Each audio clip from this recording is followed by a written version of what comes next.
Man is on a quest to build robot warriors. Real Terminators that are stronger than people, faster, able to make their own decisions. Your military has already tested prototypes. But how do we get from this to this? The future of robots, in my mind, is to completely revamp the way we think about battle. They should be able to pick up 200-pound weights hundreds of times and not even be able to notice it. This series investigates how the impossible is becoming possible and what it might mean in the future. At what point do we give the ability to make a kill decision to a machine? Self-replicating robots could lead to the end of the human race.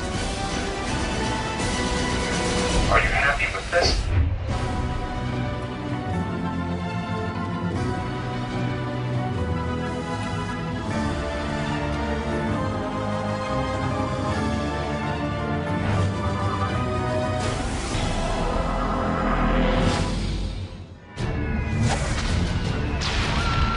Iraq, 2007.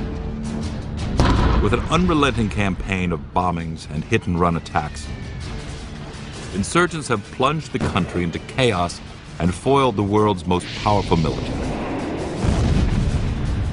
At this dark hour in the war, the U.S. Army launches a top-secret mission to deploy a new type of soldier never before seen in battle.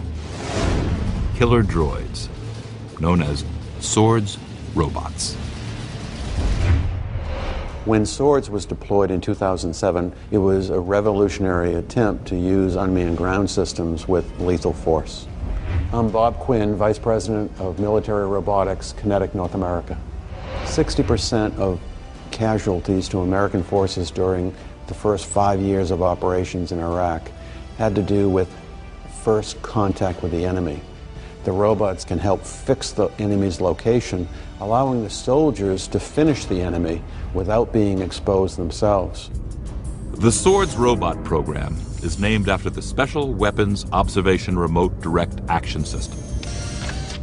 It was commissioned by the U.S. government and Pentagon's High-Tech Planning Division, known as DARPA, the Defense Advanced Research Projects Agency. DARPA's mission: keep U.S. military technology ahead of our enemies.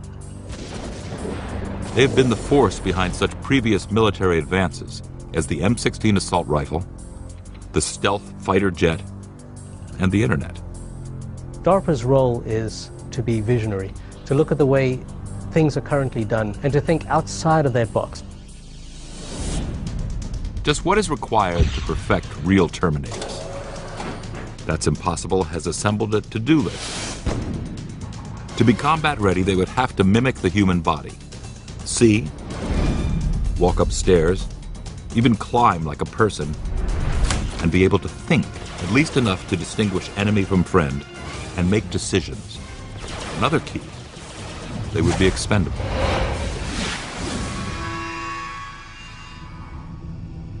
Swords is DARPA's first step in that bold, somewhat frightening future. It cannot think or climb yet, but it can see, in a way. Swords has video cameras for eyes, which transmit real-time images of its surroundings to a human operator. It's radio-controlled, using 2 joysticks, one for movement, the other for firing weapons. All an operator has to do is pick their target, lock the weapon system in, and shoot. In the classified Iraq operation, the 3 Swords robots were trucked in by an armored vehicle as part of the Army's 3rd Infantry Division. Each robot was armed with an M249 light machine gun. They were positioned in strategic locations outside Baghdad. Taking cover a few hundred yards away, the soldier assigned to operate each robot using a joystick waited for the command to open fire. Reportedly, that's when something went wrong.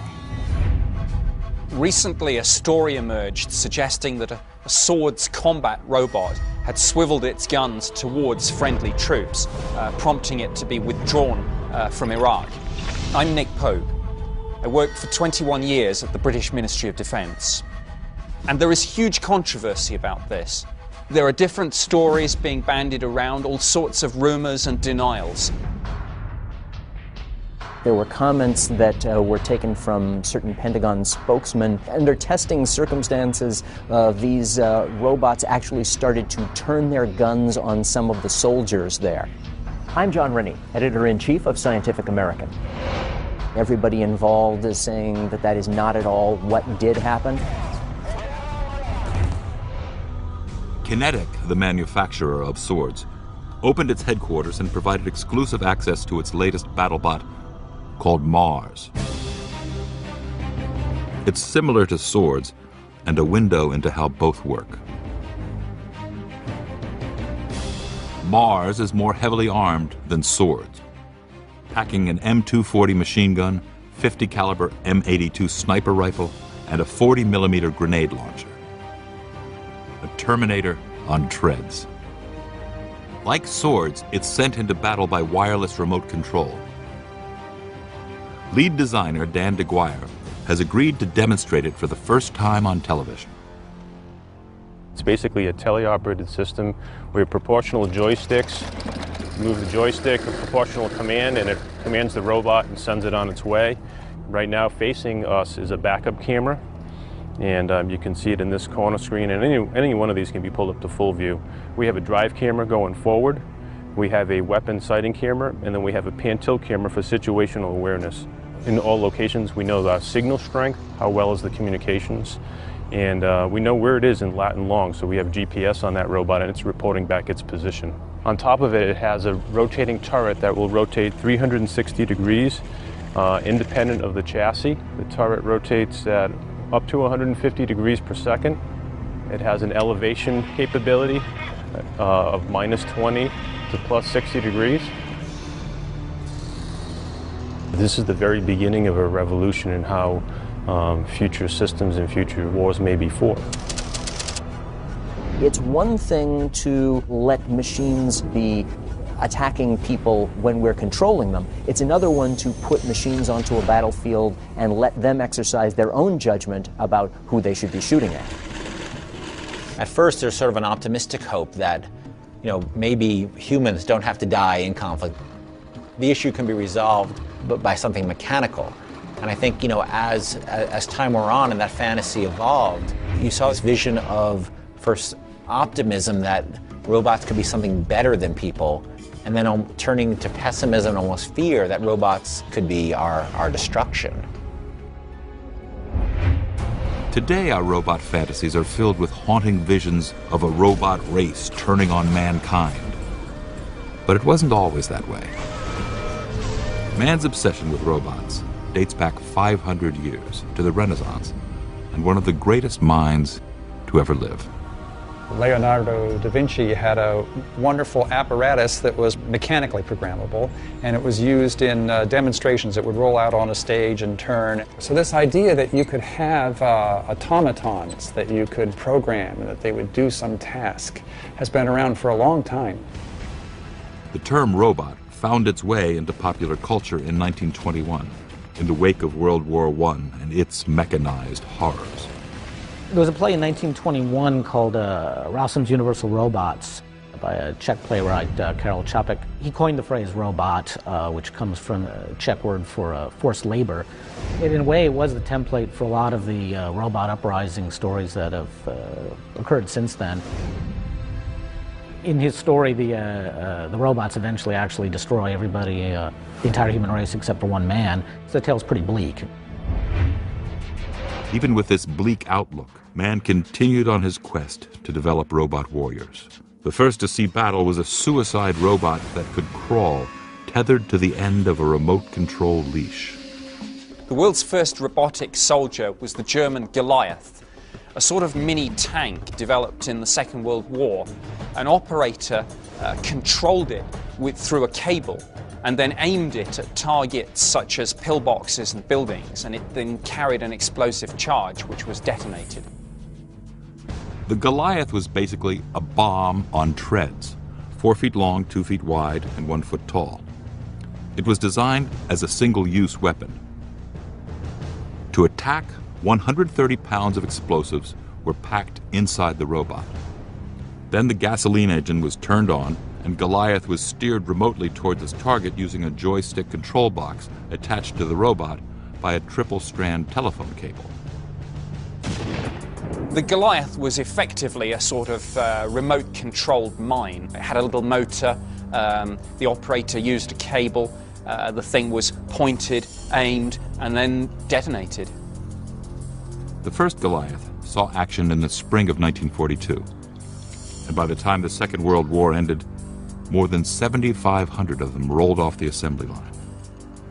The face of battle had been changed forever. All subsequent robotic devices of this sort have their roots in the Goliath program. Everything since then has effectively evolved from Goliath. 60 years later, another robot saw battle, and it too was remotely controlled. Only this robot had wings and could fly. Like Goliath, it was expendable, a key to developing real Terminators. It bore the ominous name Predator UAV, Unmanned Aerial Vehicle. About the size of a school bus, the Predator is a very complex remote-controlled plane. It's linked by military satellite to a ground-based command center miles away from the battlefield. From here, a pilot using a joystick and a high-powered video camera maneuvers this half-ton flying robot. The Predator was first put into service back in 1995 in the Balkan conflicts in Bosnia and Kosovo. At that point, it was used purely for reconnaissance, and it would survey the battlefields and give the U.S. military an idea of what was happening there. By 2000, the Air Force was exploring ways to use the UAV in a more aggressive strike role. The Predator really came to prominence in the Afghan war in the hunt for Osama bin Laden. The plan was developed to try to outfit it with new Hellfire missiles. It could launch those from altitude and attack bin Laden without ever being seen. There was a growing concern within the CIA about the threat he posed. Dubbed Afghan Eyes, the goal of this secret mission was to use a UAV to find bin Laden and take him out. Dr. Bruce Borup is a retired U.S. Army Airborne Ranger and former battalion air operations officer. He is also one of DARPA's leading developers of robot warriors. In September 2000, the CIA conducted a number of tests with the Predator, using it as a reconnaissance vehicle to try and locate Osama bin Laden. In fact, the first two videos did take pictures of a tall man in white robes surrounded by a guard detail, which analysts later described as probably bin Laden. In October 2000, the test Predator crashes. The program will stay grounded for a year. If circumstances were slightly different, the world's most wanted criminal might have been killed by a robot warrior. There were delays in arming the Predator. There's a lot of issues involved. Who controls the Predator as a weapons platform? What are the rules of engagement? There were also some issues about whether or not host countries would allow the Predator to fly with missiles. The Predator would not fly again until after 9/11. But when it finally returned to the air, the UAV was armed with Hellfire missiles.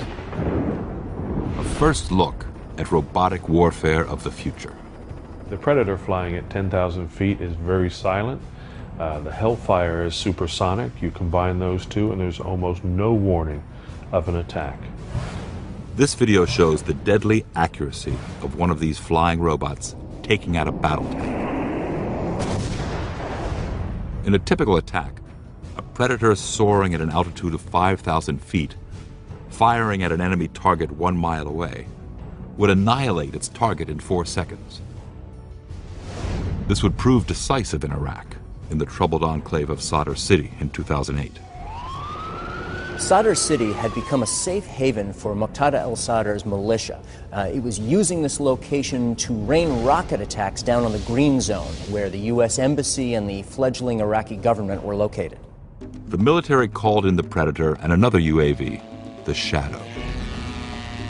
The Shadow helped get to reconnaissance and identify the locations where some of the militia members were located.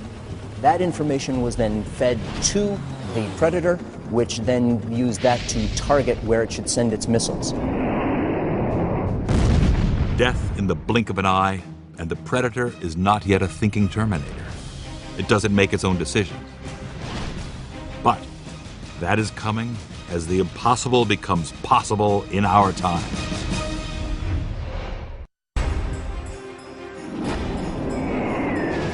The lethal precision of unmanned aerial vehicles to destroy enemy targets is proof that robots can fight our wars. But military leaders agree that to be victorious, it will take a boots-on-the-ground combat droid that can see, think, and even react like a human. In almost any warfare situation, you'd rather send machines out there to be destroyed rather than flesh and blood people. One of the real frontiers for robot development these days is in trying to create humanoid robots, ones that have a shape that is a lot more like the human body. If you're sending a robot soldier into some sort of city, it needs to be able to walk through doorways. It needs to be able to climb stairs. It basically needs to have all the kinds of agility that you would associate with a human soldier, but of course, none of the actual flesh and blood vulnerabilities. It's one of the visions being pursued by the Pentagon's Dream Department, DARPA. And many of DARPA's dreams are coming true.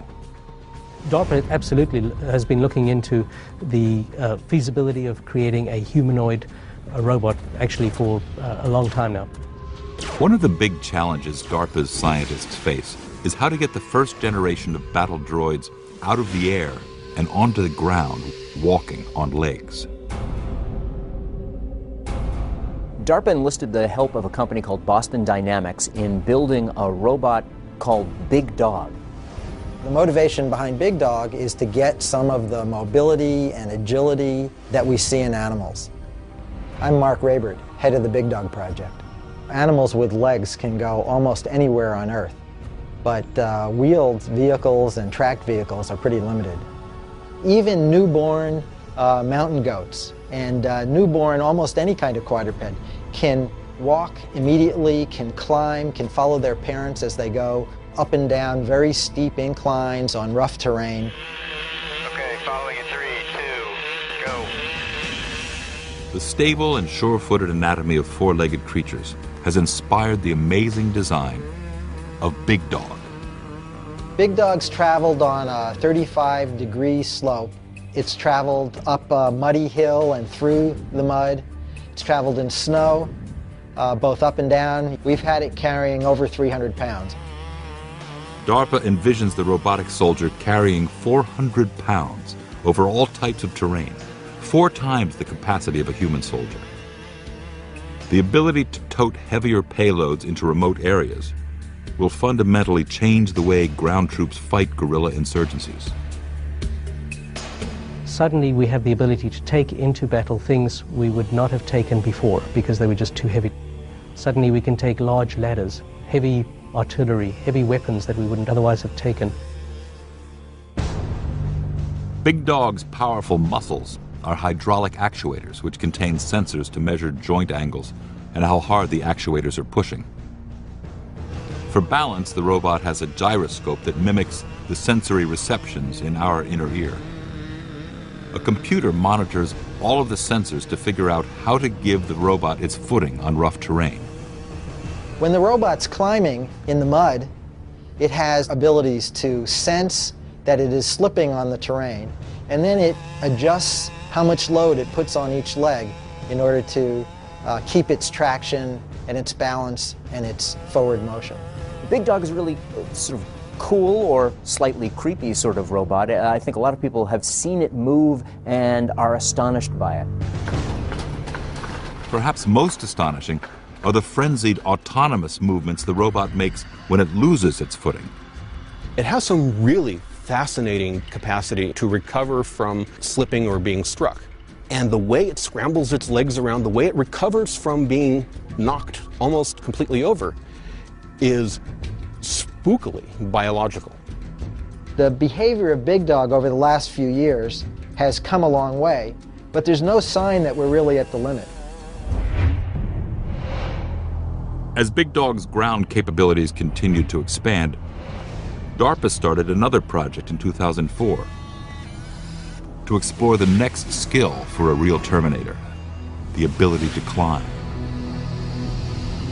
One of the scientists they've tapped to bring this vision to life is Mark Cutkosky. DARPA has a program to try to develop climbing robots for various applications, surveillance, inspection, and so on. I'm Professor Mark Cutkosky at Stanford University, and my goal is to build robots that can go anywhere.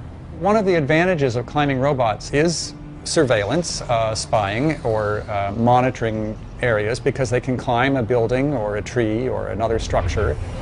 The ability that we required was for the ability for a robot to walk up a vertical surface and achieve a position high up in a tree or up a telephone pole, up a wall. To achieve this daunting goal, Cutkosky worked closely with biologists to unlock the mysteries of nature's best climbers. We've been collaborating with Professor Robert Full at UC Berkeley for a number of years. Dr. Full shot slow-mo videos and microscopic photos of insects to find out how they used tiny spines on their feet to climb vertical walls.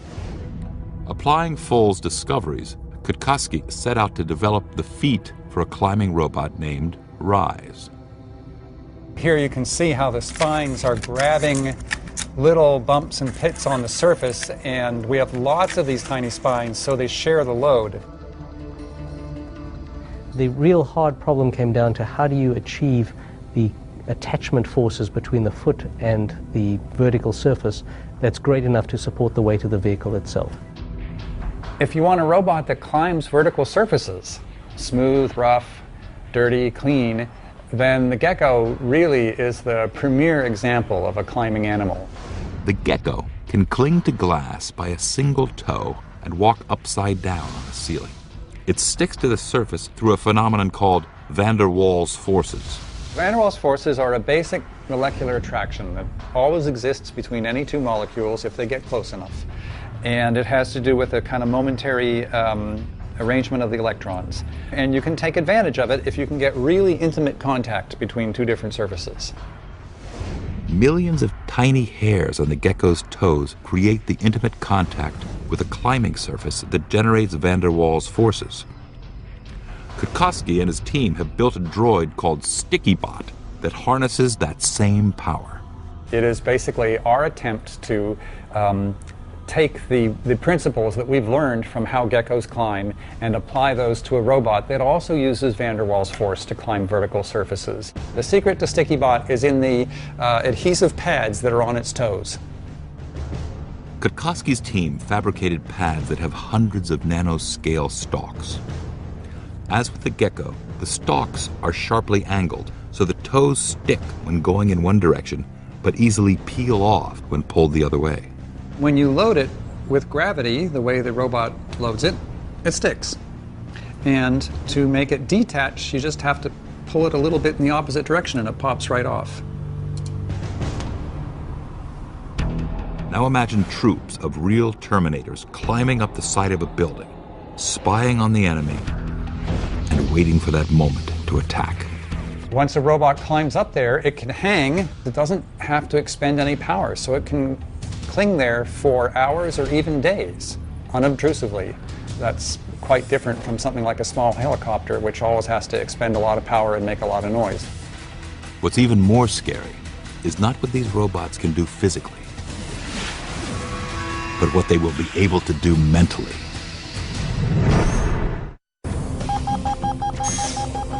Trusting robots with lethal decision-making will require a leap in technology. For now, the military is focused on making human soldiers stronger, like a kind of cyborg. They would be deadly, but unlike Terminators in the iconic films, wouldn't decide mankind's fate in a nanosecond. When I first saw the original Terminator movie back in 1984, I was completely taken with it, as I think most people were. I'm Michael Ferris, a screenwriter on Terminator 3 and 4. Just the whole idea of a unstoppable killing machine was so riveting. I think the Terminator movies have really spoken to an innate fear that we have of technology run amok in general. DARPA has recruited scientists at the robotics firm Berkeley Bionics to re-engineer the foot soldier and give it superhuman strength. The revolutionary result is the Hulk, a robotic exoskeleton for the human body. The Hulk, or Human Universal Load Carrier, is what it stands for. It's essentially a wearable robot.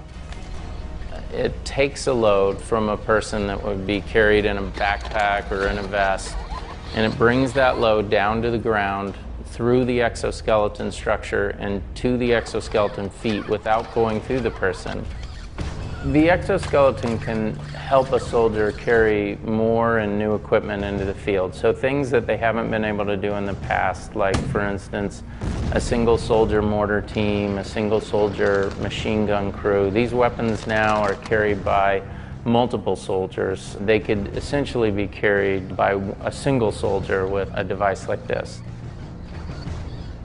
Since the wearer barely feels the load, he doesn't burn a lot of energy, so he can hike great distances with minimal effort. Here he's carrying 100 pounds and barely breaking a sweat. Sometimes it's considered a force multiplier in a sense, because exoskeletons can make each soldier be able to carry more and carry it further, so you could actually fight the same conflict with less soldiers potentially if you had the devices. An onboard microcomputer enables the exoskeleton to mirror the wearer's movements.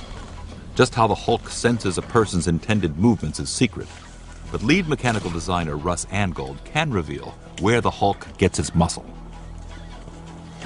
The Hulk has a computer system on board. This is the GUI right here.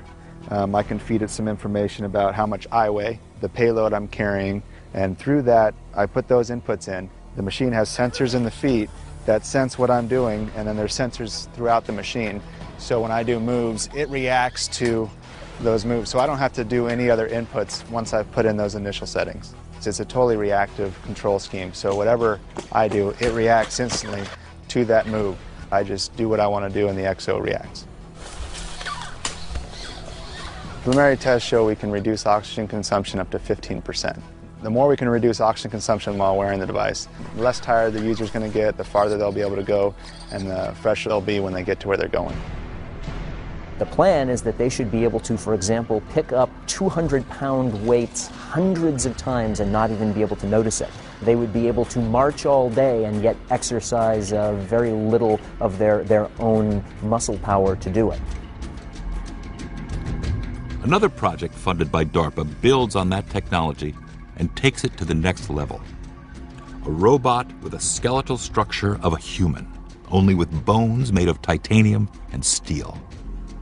This robotic exoskeleton works by monitoring the movements of the person who's wearing it. Force sensors read the onset of movement, and these readings are fed into a computer several thousand times a second. Before the pilot exerts any significant force, the computer calculates what each hydraulic muscle needs to do. Then it commands the muscles to mirror the pilot's movements. If I were wearing this, I would only just have to start to move my arm, and it would be interpreting which muscles in its robotic skeleton it should be flexing and how hard it should be flexing them. This is actual footage of the Sarcos exoskeleton in action. The suit will enable a soldier to hike for days without tiring, operate weapons too heavy or powerful for one person, and repeatedly heft staggering amounts of weight while unloading supplies.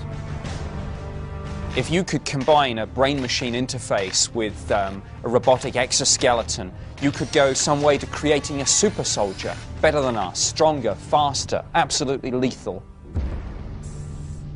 When we were researching the scripts for Terminator 3 and the fourth Terminator movie, we spent some time with DARPA researchers, and it was fascinating to find out that no matter how far-fetched the stuff we were thinking about it was in fact something that they were already working on in some capacity or another. I mean, everything from weaponized insects to brain implants that would control military hardware. But the ultimate goal of scientists is full autonomy. Robots that make decisions on their own. and it may not be far off. Consider that manned, heavier-than-air flight was once considered impossible. Then came the Wright brothers. Less than 70 years later, we were on the moon. We call this the Alpha Barrier, that moment when one innovation radically speeds up the tech revolution. I think you can see the robotic revolution as really kind of an extension of, well, the industrial revolution, but also the information revolution and the automation revolution. It shows the kind of tension that we have in our society, and that we love what technology can do for us, but we are also suspicious about the ways that it could turn around and hurt us, in which it could be used against us. The terrifying reality of fully autonomous robots is closer than we think.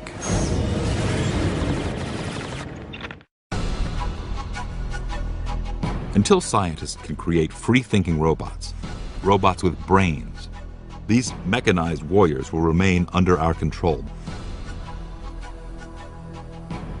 But the day of independent killing machines may be approaching.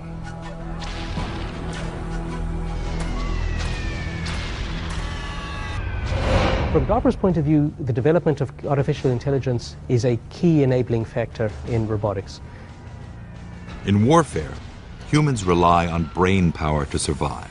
The line between life and death depends on how fast we identify the enemy, how quickly we size up the situation, how rapidly we react. If future wars are to be fought by machines, they too will have to make split-second judgments and lightning-fast decisions, all on their own. It's impractical to have remote-controlled armies. You would be at a disadvantage given the fast-moving pace of battle. In modern combat, the situation changes every second, and an autonomous robot would be able to respond instantly to those changes. And as you add autonomy to military robots, as they get used in combat operations, the question arises, at what point do we give the ability to make a kill decision to a machine? It's a question we may have to answer sooner rather than later. There was a study prepared by the US Joint Forces Command which suggested that as soon as 2025 we might have the technology to build autonomous battlefield robots. The barriers to spawning autonomous Terminators are quickly disintegrating. We may not be far off from developing the technology for an autonomous robot, deciding whether to kill or not to kill. It's very difficult in the field of robotics to know exactly how advanced we are because, of course, the technology is highly classified. But advances in some Japanese non-military droids give us a glimpse into how robots are quickly acquiring the brain power needed for autonomous combat.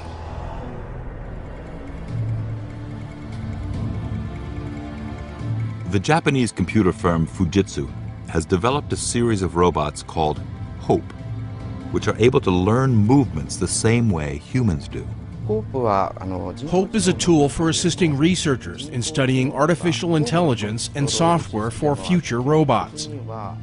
HOPE's control system is run by a neural network. Fujitsu's HOPE robot is one that is controlled by what's called a dynamically reconfigurable neural network. Basically what this means is that they're using computers to simulate the kinds of activity that go on inside our brain. When humans learn, their brain cells make connections, organizing themselves into neural networks, which are like circuit boards. Each neural network performs a specific function or holds a specific memory. In a similar way, the HOPE robot's computer has artificial neurons, which self-organize into neural networks. This ability allows the robot to learn as a human baby would. Human babies take years, many, many years, to learn how to use their legs, how to use their hands, how to interact with other humans. It's all based on learning. So a huge section of artificial intelligence is the field of learning. In experiments conducted by Swiss scientist Sylvain Callano, a Hope robot is seen learning a variety of physical activities from human teachers. I can learn to do a lot of things.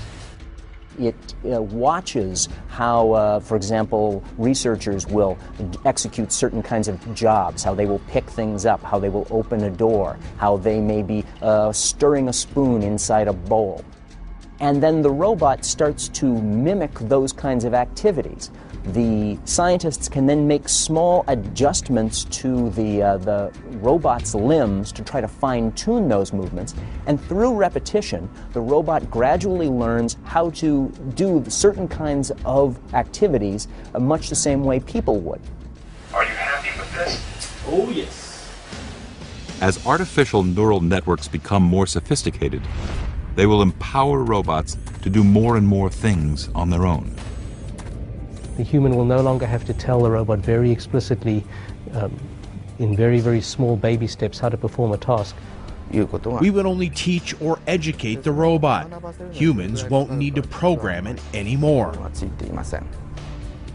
But in war, it's not just what you have learned, but your intuition. If, for example, the robot is in a situation where the tension is escalating, would it be able to pick up on the subtle clues like a human soldier would? For robots to be autonomous, they need to have a lot of real-world smarts built into them. In many cases, they need to also be able to understand that people have intentions, that they have plans, that they are doing things. So there are situations in which they may need to try to get inside the head of a human being and understand what's going on. Turns out they're working on that too. What's really amazing is that these days you now actually have robots that are starting to be programmed to understand that what people want may not really be always what they're expressing. That in fact people may be thinking one thing and actually acting another way. One of the more uncanny examples of these socially intelligent robots is Robosuke, born in the Kobayashi lab at Japan's Waseda University. Robosuke converses naturally with humans using both verbal and nonverbal communication. The robot needs several levels of technology to have a conversation with us. My name is Fujii. I'm an associate professor at Waseda University. I invented a conversation robot, Robosuke. One of the basic level functions, as you can see on screen, is that the robot detects a human and recognizes whom it's talking to. We call the function personal recognition. Even more remarkable, the robot can recognize head gestures to interpret the attitude of the person it's talking to. Whenever human beings are communicating, no matter what they're saying, there's also an undercurrent of emotion and that's also being expressed, whether we realize it or not. Robosuke interprets a nod as a positive attitude, and a tilt or shake of the head as negative attitude. More amazing still, the robot can also read a person's state of mind by their tone of voice. The Robosuke robot is programmed to be able to listen to tones of voice that people are using and to be able to interpret those in such a way to know whether or not there's some kind of deception, of whether or not they are saying one thing but really want something else. Bye-bye. Bye-bye. Robosuke is a tool for non-military research, but such human-like powers of perception would be useful in military robots. They would be able to read potentially hostile body language or someone who is lying and react, and the possibilities could veer even further into the realm of the fantastic. What we won't know is the extent to which a robot, when it becomes sufficiently sophisticated and autonomous, actually crosses the line and becomes self-aware and alive.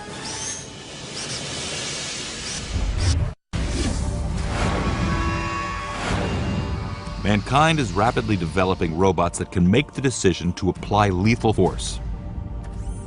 And when that moment comes, when robots can decide who and when to kill, it will bring about a power shift in which autonomous Terminators will be fighting our wars.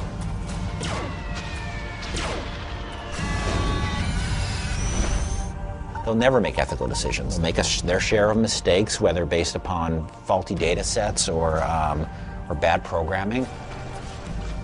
And they'll kill by mistake sometimes, or they'll kill the wrong person. And unlike a human being, they'll never regret it. Which raises the question, what happens when robots become smarter than us?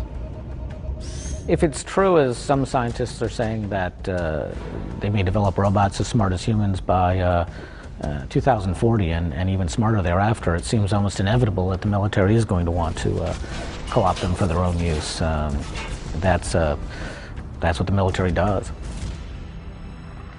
It really is intelligence that enables you to win in a conflict like warfare. The only thing that can defend you from artificial intelligence that has it in for you is to have artificial intelligence that's even smarter, that's on your side. The first organization to use robotic soldiers may well end up being the last. If robots are smarter than us, stronger, quicker, then what if, in that great science fiction nightmare, they really do decide that they deserve to be ruling the world and not us? Autonomous robots rising up is only one fear. Another concern is that these same killer droids will be able to reproduce. As impossible as it seems, it's already happening. At the Fanuc robot factory in Japan, the robots are now actually building other robots.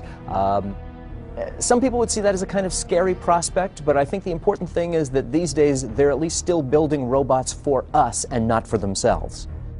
But robot reproduction is moving far beyond the assembly line and into the realm of the incredible. To create self-replicating droids, scientists are investigating the idea of making robots out of thousands of identical nano-scale robots. If you go out, say, 25 years or so, you could have a nanobot, a blood cell size device. It's not biological, but it could actually self-replicate just the way biological systems do, gather materials in the wild and assemble a copy of itself. And that could be very destructive because it could then multiply the same way disease elements do. These micro-machines would be the equivalent of the biomolecules that are building blocks of all living creatures. In the same way that our bodies are made up of different organs that are in turn made up of different cells, and those are made up of smaller subcellular units, there are ideas that maybe we could someday have robots that assemble themselves out of lots of different specialized components. We are very quickly moving into a world where the capacity for sophisticated machines to make duplicates of themselves, that's probably within a generation, and that will more fundamentally reshape society and how we relate to each other than nearly any development in the past century. Being able to regenerate your troops in the midst of battle is obviously an appealing notion, but it also seems like a scenario that has a lot of potential for running amok, a la the Sorcerer's Apprentice. Self-replicating robots, particularly if they're armed, do perhaps represent a threat which ultimately speaking, could lead to the end of the human race. Robots with superhuman strength, speed, intelligence, and the ability to think and kill on their own. Once real Terminators charge onto the battlefield, the consequences of that revolution are impossible to predict. The gradual encroachment, high-tech weaponry that distances us from the realities of warfare could theoretically eventually take the planet to a scenario that's not unlike that in the Terminator films.